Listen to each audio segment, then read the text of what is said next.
Tulad ng ating honoree, tagubilin at tabilin, ang persona ay aminado may edad at may pinagtatandaan na.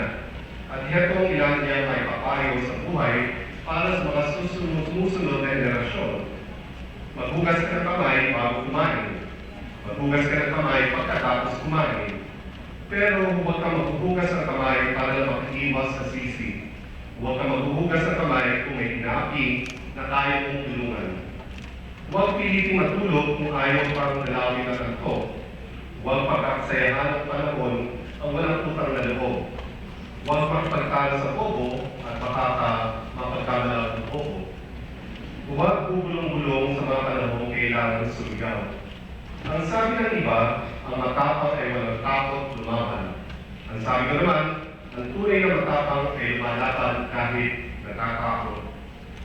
Lumaban ka kung inumugod ang muso mo sa pugig.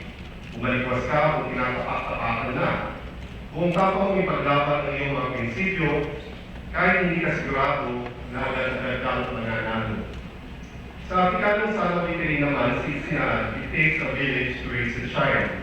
Walang tao na nagsulman ng sarili.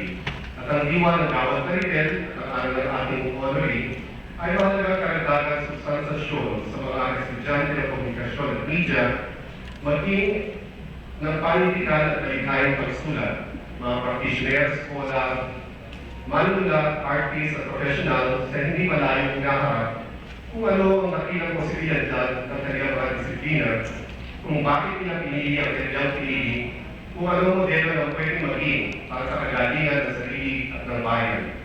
Si Pete Takaba ang una kong editor ng maikling kwento film reviews at feature articles sa National Midweek Magazine.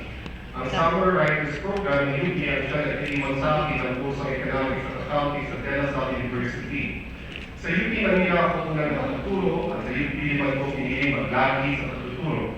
Kung wala mga katulad ni Pete at ang mga programa akademiko at extensyon ng UP, wala ako at ang marami sa atin sa sandaling ito. Kaya ang Koleyo ay patuloy na magpapalawak ng kanyang mga programa para hindi pa na maging epektibo sa lahat ng nais umalawak sa kanyang poder. Sa susunod na taon, ang kategorya ng gawad na rin ay sa transmedia o kagalingan sa mga dalawang lawan ng media.